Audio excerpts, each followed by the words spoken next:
Hello friends, welcome to the new episode of my channel. আমি সৌম্যজিৎ। আজকে আমার সঙ্গে ইন্টারভিউ বা পডকাস্টে রয়েছেন রবীন্দ্র স্যার, রবিন স্যার। তো স্যারের ছবি আমরা অনেকেই দেখেছি। যদি এমন হতো, যে ছবির মধ্যে শন ব্যানার্জি, ঋষভ বসু, দিতিপ্রিয়াদি ছিলেন এবং সেটা এসকে মুভিজের তরফ থেকে এসেছিল, এবং স্যারের আরো ছবি আসছে এসকে মুভিজের। তো স্যার, প্রথমেই বলবো আপনি কেমন আছেন? ভালো আছে, খুব ভালো আছে। বেশ।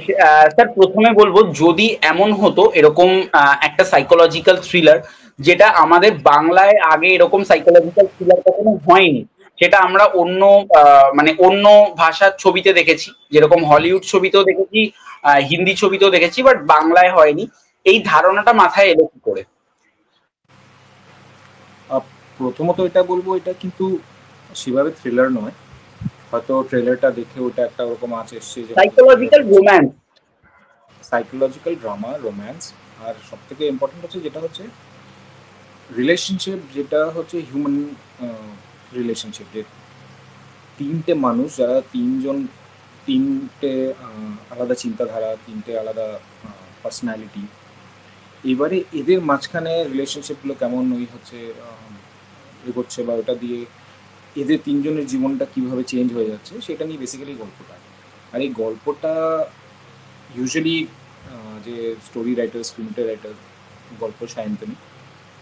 তো আমরা ব্রেনস্টর্ম করি, গল্প নিয়ে আলোচনা করি, বা কখনো কোনো একটা গল্প দেখলাম বা কিছু দেখলাম, তো এসব নিয়ে আলোচনা করতে থাকি। আর এটা মানে বিগত আমাদের 17-18 বছরের এটা একটা প্র্যাকটিস হচ্ছে, আমরা রেগুলারলি এটা করতে থাকি।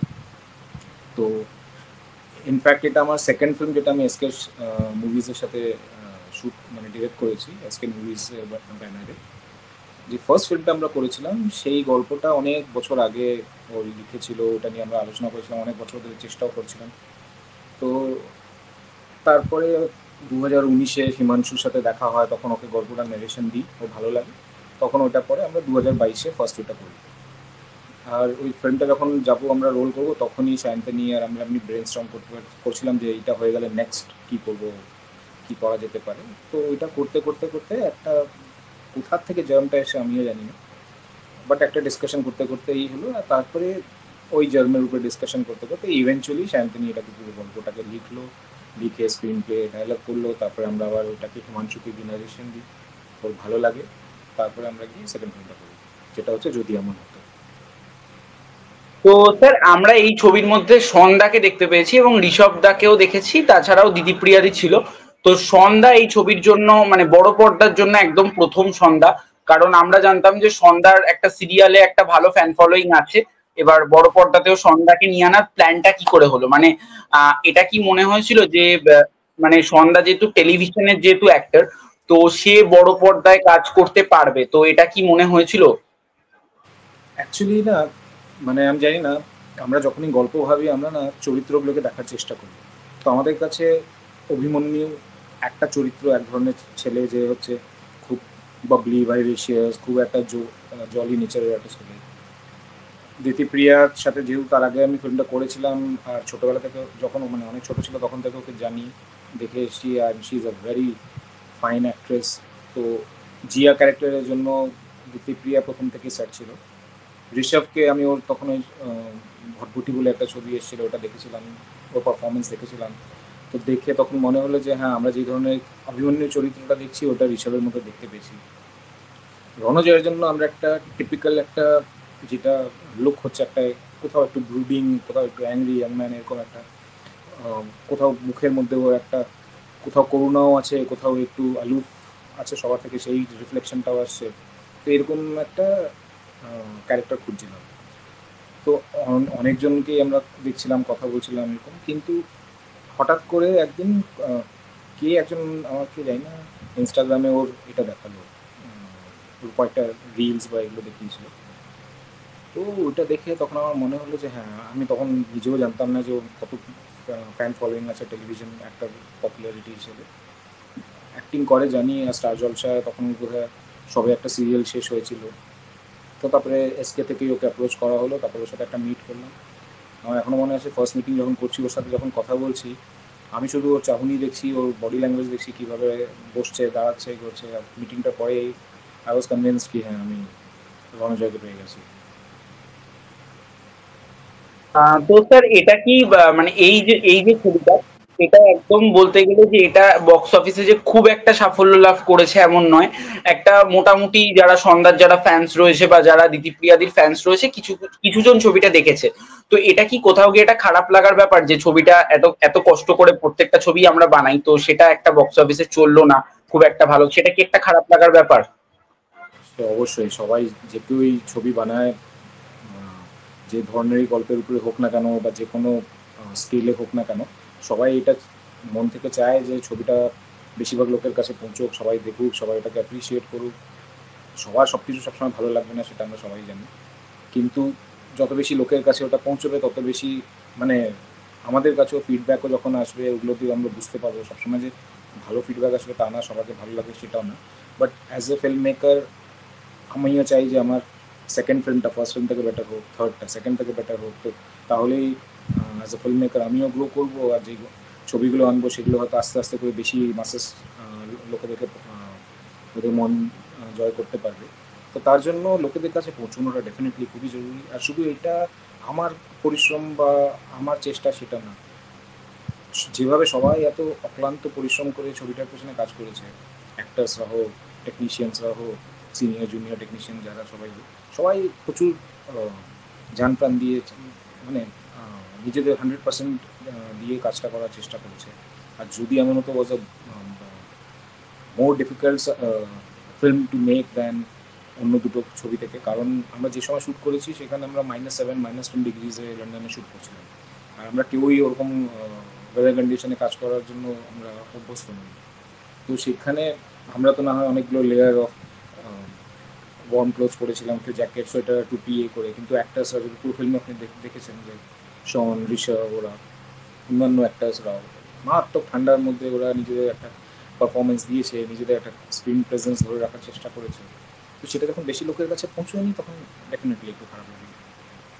বাট ঠিক আছে, এটাই তো বিজনেস।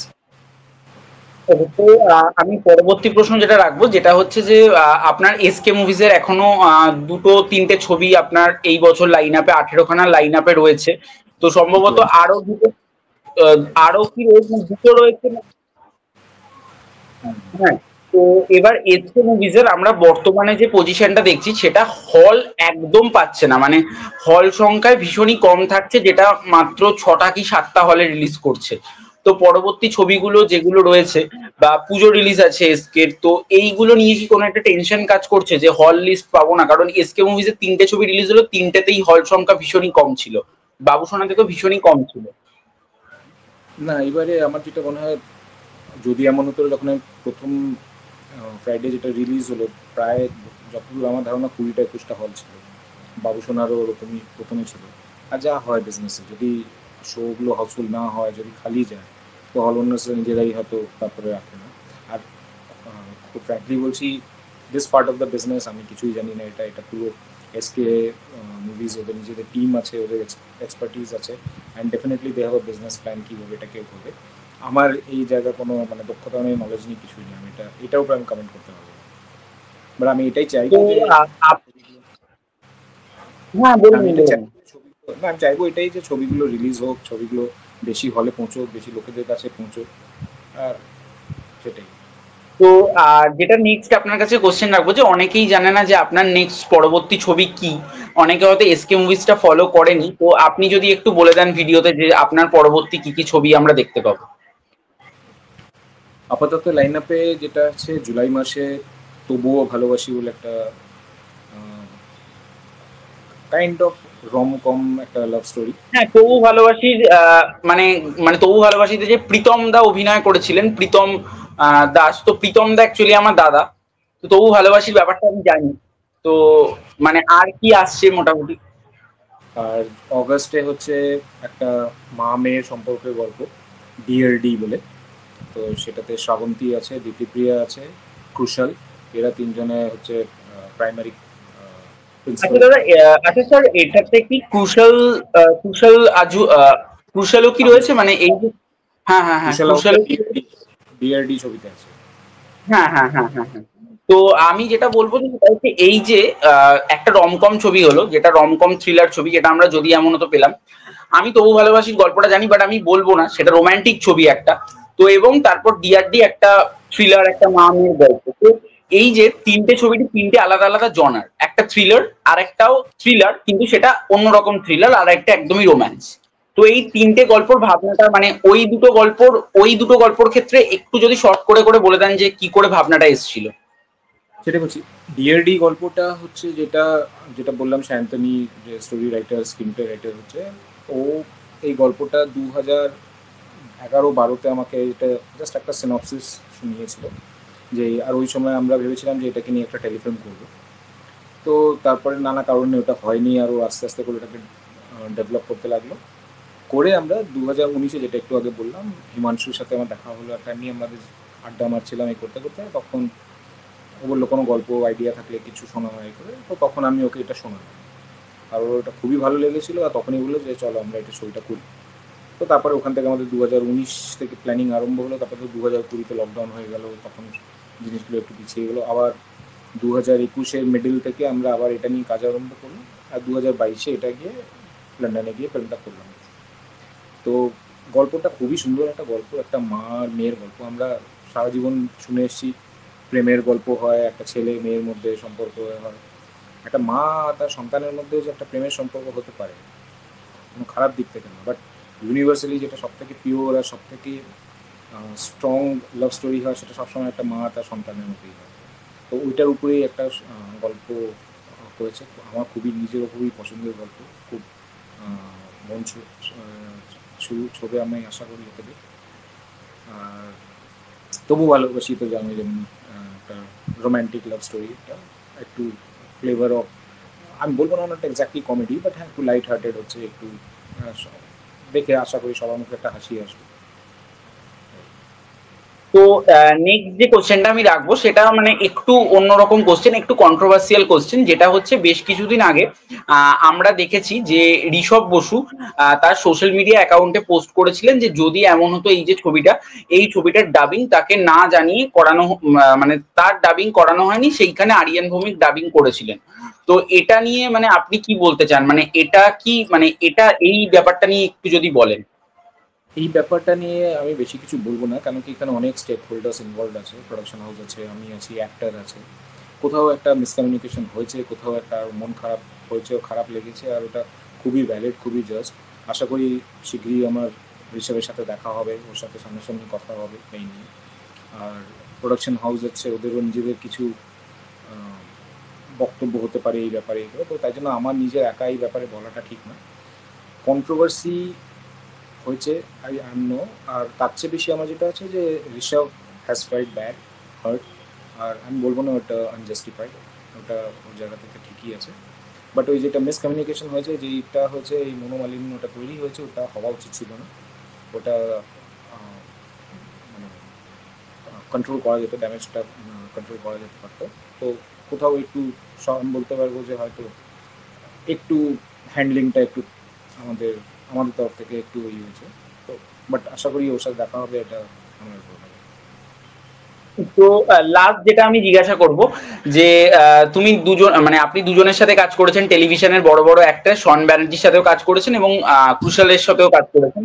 তো শন ব্যানার্জির সাথে কাজ করার এক্সপিরিয়েন্সটা যদি একটু বলেন, এটা সন্ধ্যার ফ্যানেদের কোশ্চেন, তো যদি একটু বলেন মানে স্পেশাল কি এক্সপিরিয়েন্স হয়েছে।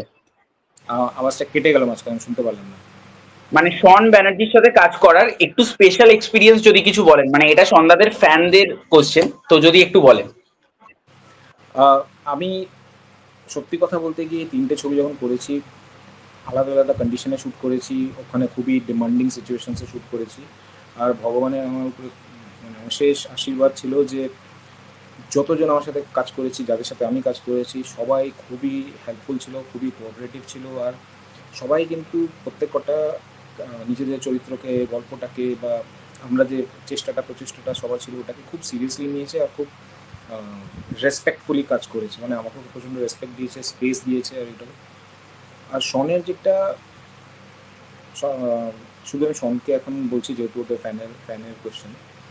শন, আমার মনে আছে যখন ফার্স্ট ওকে ন্যারেশনটা দিয়েছি, ওর যখন ক্যারেক্টারটা ভালো লাগলো, ও তারপরে প্রোডাকশন হাউসের সাথে গিয়ে কথা বললো, যখন প্রিন্সিপালি হি ওয়াজ ওকে সব দিক থেকে যে কাজ করবে, তারপর থেকে আমার মনে হয় না একটা দিনও গেছে যে যখন শন এই চরিত্রটা নিয়ে, এই গল্পটাকে নিয়ে ও আমার সাথে ডিসকাশন করেনি, বা আমার বাড়িতে আসতো, বাইরে দেখা করতাম, এইটা নিয়ে ও কীভাবে ও চরিত্রটাকে দেখছে, কীভাবে আমি ভাবছি, কীভাবে এই হচ্ছে, এই নিয়ে প্রচুর ওয়ার্কশপ করেছি। এমনও হয়েছে একটা সিন ওর নিজের একটা মনের মধ্যে দ্বন্দ্ব চলছিল, ওর মনে হচ্ছিল যে এই সিনটা যদি এইভাবে হয় তাহলে আমার চরিত্রটা, রণজয় চরিত্রটা একটু হয়তো লোকেরা নেগেটিভলি নেবে। তো আমি ওকে বললাম যে হ্যাভ ট্রাস্ট অন মি, আমি এটাকে ঠিক করে দেবো। প্রচুর ওই হচ্ছে, ও বললো আচ্ছা ঠিক আছে, আই ট্রাস্ট ইউ। তাও বলে যাচ্ছে আরেকবার দেখবে, আরেকবার দেখবে, আরেকবার দেখবে।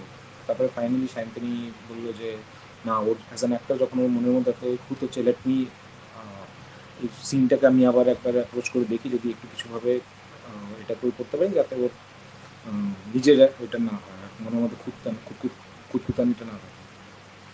তারপরে শান্তনি ওই সিনটাকে রিরাইট করলো and he was happy with it. আর ওটা খুব ক্রিটিক্যাল একটা সিন ছিল ওই ফিল্মে, যেখানে দ্বিতীপ্রিয়ার ওই অ্যাক্সিডেন্টটা হয় আর ওখানে ও দেখে ওই মেয়েটাকে হুইল চেয়ারে নিয়ে আছে। তো ইনফ্যাক্ট ওই সিনটা ওরকম হয়েছে বিকজ অফ শনের ওর তার আগে সিনটা যেভাবে ড্রাফট করা ছিল সেখানে ওর মনের মধ্যে একটা খুঁত হচ্ছিল যে হয়তো অডিয়েন্সরা ওর ক্যারেক্টারটাকে নেগেটিভলি নেবে। তো and he was so persistent ওটার পেছনে যে আমি কনফিডেন্স পাচ্ছি না, can you please have a look at it. কোনোদিনও কিন্তু কোনো ওই করেনি যে না আমি বলছি এটা করতেই হবে বা এরকম। And I am really happy যে ওটা ওরকম ও ভেবেছে, ওরকম ওই করেছে বলে আমরা সিনটাকে ওইভাবে বার করতে পারলাম। তারপরে অন্যান্য অনেক সিন থাকতো নিজের বাড়ি থেকে করে বলতো যে দেখো আমি এটা এরকমভাবে যদি অ্যাক্ট করি, পুরো ক্যামেরায় ওটাকে রেকর্ড করে পাঠাতো, বলতো যে তুমি কি তোমার রণজয়কে দেখতে পাচ্ছ এর মধ্যে, নাকি আমাকে আরও কিছু চেঞ্জ করতে হবে, আর ইউ শিওর। তারপরে যখন লন্ডনে গেলাম ওরকম -7-10 ডিগ্রিজ হয়ে করলাম সবাই, ঋষভও, দীপ্রিয়াও, শনও। কোনো সময় এরকম হয়নি যে আমার ঠান্ডা লাগছে আমি শট দেবো না, বা তুমি কেন রিটেক নিচ্ছ। ফার্স্ট ডে গেছি, আমাদের পুরো প্ল্যান ছিল প্রথম 3 দিন আমরা সং শ্যুট করবো। আমরা এই প্ল্যান করে গেছিলাম যে প্রথম 3 দিন আমরা সং শ্যুট হবে, তারপরে লাস্টে তারপরে আমরা সিনগুলো ধরবো। কিন্তু ফার্স্ট ডে সং বসন্ত বাতাসে সংটা শ্যুট করতে করতে সন্ধ্যের দিকে হঠাৎ করে দেখি স্নোফল নামছে। আর ওখানে লন্ডনে এমন সিচুয়েশন, কলকাতার মতন তো নয় যে আমার পুরো ইউনিট জেনারেটার সব কিছু ওখানে যাচ্ছে। যেই দেখলাম ওখানে স্নোফল আরম্ভ হলো আর লাইট কন্ডিশন দেখলাম যে গানের জন্য পারফেক্ট না, ইমিডিয়েটলি আমি দীপ্রিয়া শনকে বললাম যে এই ইন্টারভেলের পোর্শনে যে সিনটা আছে আমার মনে হয় এটা খুব ভালো হবে এই জায়গাটা, তো লেটস ফিল্ম দিস। ইমিডিয়েটলি ওরা দুজনে তৈরি হয়ে গেল। ওরকম ওতে ফ্রস্ট বাইট হয়ে যাচ্ছে, ওরকম পাতলা ফিনফিনে জামা পড়ে যাচ্ছে, পুরো স্নো গায়ের মধ্যে ঢুকে যাচ্ছে হয়ে যাচ্ছে, বাট 1 সেকেন্ডের জন্য কখনো এরকম হয়নি যে ও বললো যে না আমি শর্ট দেবো না। মাঝখানে একটু কথা বলতে চাই যে একটা সিন ছিল যেটা ইন্টারভ্যাল ব্লকের যে সিনটা ছিল যেখানে ওই স্নোফল হচ্ছিল, আপনি কি ওই সিনটার কথাই বলছেন? ওই সিনটার কথাই বলছি। আচ্ছা আচ্ছা। তো ওই সিনটাতেই তখনই ও মানে এক তো প্রিপেয়ার ছিল না ওরা ওটার জন্য, ওরা মেন্টালি প্রিপেয়ার ছিল যে প্রথম 3 দিন গান করবো, কিন্তু যখন ওরকম একটা সুন্দর একটা আমরা অ্যাটমসফিয়ার পেয়ে গেলাম, ওরকম একটা সুন্দর একটা ভিজুয়াল পেয়ে গেলাম, তো সিনটা যখনই চেঞ্জ করলাম they both were geared for it. আর একবারের জন্য কোনো কমপ্লেন নেই যে এত স্নোফল ঠান্ডার মধ্যে কীভাবে করবো, অসুবিধা হচ্ছে, কেন কি আমরা প্রিপেয়ারও ছিলাম না স্নোফলের জন্য, না ওদের জন্য ওরকম আমরা মানে ছাতা নিয়ে গেছিলাম না, আমরা ওয়ার্ম ক্লোথ নিয়ে গেছিলাম, কোনো অ্যারেঞ্জমেন্ট ছিল না। Despite that they took it sportingly আর ওটাকে করলো। তো as a director আমি বলবো যে I am really blessed to have such actors with me. আর এটা আরেকটা, এটার সাথেই আরেকটা যে কোশ্চেনটা ছিল যে ক্রুশালের সাথে কাজ করার যদি কিছু স্পেশাল এক্সপিরিয়েন্স থাকে। ক্রুশাল মানে আমি বলছি না, শন আর ক্রুশাল, ঋষভ, এদের সবার সাথেই কাজের এক্সপিরিয়েন্স খুবই ভালো ছিল। ক্রুশাল ওরও সেম, ও যখন আমার সাথে ফার্স্ট দেখা করলো তখন ওর একটা হিন্দি সিরিয়াল চলছিল, ওটা শুটিং করতো ও জোকাতে, আমি থাকি এই মুকুন্দ। একটু জোরে বললে ভালো হয়। তো ওর তখন একটা সিরিয়াল করছিল জি হিন্দির জন্য, জি টিভি হিন্দির জন্য, সেটা শুটিং হতো জোকায়। রিশতো কা মানহা। আমার তখন তারপরে এভরি ডে এভরি নাইট 10টার পরে ও প্যাক আপ হতো, ওখান থেকে ও ড্রাইভ করে আমার বাড়িতে আসতো রাত্রি 11টা, সাড়ে 11টা, 12টা। তারপরে রাতে 1টা 2টো অবধি বসে ও চরিত্রটাকে নিয়ে কিরকম হচ্ছে, কীভাবে দেখছি, কীভাবে ভাবছি, ওইটা নিয়ে আমার সাথে ও ডিসকাশন করলো। তারপরে আমি ওটা শিডিউলের জন্য আগে বেরিয়ে গেছিলাম, ও 10 দিন পরে এসেছিলো। তো ওর মাঝখানে ও নিজে ও প্রিপারেশন হোমওয়ার্ক করে গেছিলো। লন্ডনে যখন ও এলো, এসে যখনই আমার সাথে সময় পেতো আলোচনা করতো, নিজের চরিত্রটাকে নিয়ে আলোচনা করতো। অ্যান্ড একটা জিনিস যেটা খুব ভালো লাগলো আমার এদের সাথে সবাইকে দেখে, সে দিতিপ্রিয়া হোক, শন হোক, ঋষভ হোক, প্রীতম হোক, আমাদের কুশল হোক, এরা সবাই প্রচুর ডেডিকেটেড। মানে এরা একদিনের জন্য এরকম না যে আমি লন্ডনে গেছি বলে আমি ওখানে ঘুরবো, ওখানে করবো। এদের সবাই ছিল, ফিল্মটা শেষ হলো, শিডিউলটা কমপ্লিট হলো, তারপরে আমি ঘুরতে যাচ্ছি, তারপরে আমি ঘুরতে যাবো। কিন্তু যতদিন শ্যুট হয়েছে ততদিন ওরা সিনসিয়ারলি একদম পুরো ফিল্মের মধ্যে ছিল। মানে ইনফ্যাক্ট ইভেন শ্রাবন্তীও আমি বলবো, she is such a big star. আমি যখন ফিল্মটা করছিলাম, Srabanti was a big star and I was a first time director. একদিনের জন্য কোনো দিনও কোনো ট্যান্ট্রাম দেখায়নি বা কোনো দিনও স্টারি অ্যাটিটিউড দেখায়নি যে এই করবো না। আমার মনে আছে বেন্সার লেকে আমরা ওখানে শ্যুট করছি, প্রচুর ভিড় ছিল, প্রচুর এই ছিল। এবারে ওকে হয়তো কস্টিউম চেঞ্জ করতে যেতে হচ্ছে, হয়তো হেঁটে 10 মিনিট লাগবে যেতে। 5বার কস্টিউম চেঞ্জ হচ্ছে, 5বার হেঁটে যাচ্ছে, 5বার আসছে। কখনো এ করেনি যে কেন আমি এত এই করবো, কেন এই না। তো কখনো হতো যে তাড়া হয়ে গেলো, লাইট ডাউন হয়ে যাচ্ছে, তাড়াতাড়ি করতে হবে।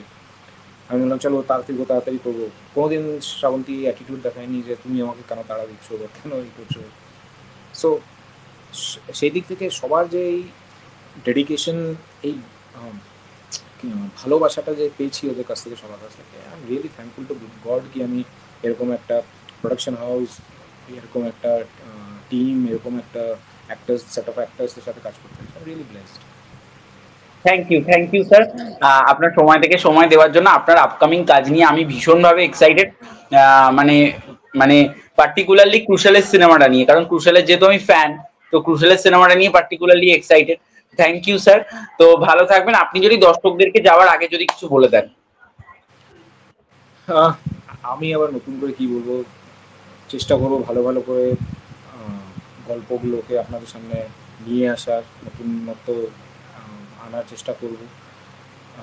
বাংলা সিনেমা নিয়ে অনেকজনেরই এখন কোথাও গিয়ে একটা হতাশা এসে গেছে, কোথাও গিয়ে লোকেরা হলে গিয়ে সিনেমা দেখতে চায় না, West of time, West of money মনে করে। চেষ্টা করব যে আমি আর আমার সাথে এখন অনেকজন আমি দেখছি যে তারাও অনেক ভালো ভালো কাজ করছে, নতুন নতুন ডিরেক্টরসরা আসছে, ছেলেরা আসছে, অনেক ভালো কাজ করছে। আশা করি আমরা এরকম ভালো কাজ করব, সবার ভালো লাগবে, আর বাংলা ছবি, বাংলা সিনেমা, বাংলা মুভিজ আবার ওই হাইটে যাবে যেটা অনেক আগে ছিল। Thank you sir. তো স্যার একটা লাস্ট কথা বলে আমি ভিডিওটা শেষ করব, যে এই ছবিটা যদি এমন হতো, এই ছবিটা কি কোনো ওটিটিতে আসবে? কারণ সন্ধ্যার অনেক ফ্যান্স রয়েছে যারা ছবিটা এখনো দেখতে পারেনি, কারণ তাদের বাড়ির কাছে কোনো হলে হয়তো আসেনি। এই ছবিটা কি ওটিটিতে আসবে? ওটিটিতে অবশ্যই আসবে। আর এই অ্যানাউন্সমেন্টটা প্রোডাকশন হাউসের তরফ থেকে ওদের পেজেই হবে। আমি ওটা এখন করতে পারবো না, কেন কি এগুলো তো বুঝতেই পারছো যে ওদের অনেক নিয়ম, অনেক কিছু থাকে। তো যখন এটা ওটিটিতে অবশ্যই আসবে, আর যেই ওটিটি প্ল্যাটফর্মেই আসবে, আর ওটা মানে রেনাউন্ড ওটিটি প্ল্যাটফর্ম, ওখানে আসবে, আর এটা সবাই ওরা অ্যানাউন্সমেন্টটা করবে। তখন আমি আবার নতুন করে সবাইকে অ্যানাউন্স করবো। Thank you sir, thank you sir, thank you sir, নমস্কার।